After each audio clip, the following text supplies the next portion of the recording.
Alright, for underlayment I have this cork that I got on Craigslist. And I'm actually heating it up inside right now so I can put the wood glue down. The wood glue needs to be warm. Just roll it out and cut it up.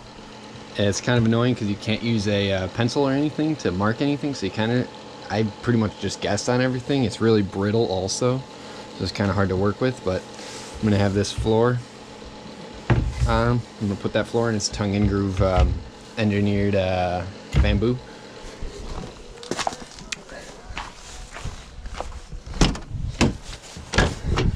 Here's the view from the back. See, like, all this is, it looks a little, it's not perfect, but like, really doesn't matter.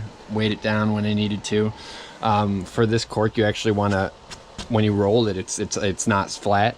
You want to put it cupped down so it can butt up against the next ones. So then when the floor goes down, it weighs it down and it goes nice and tight. So then, yeah, get your weights in there and you're good to go.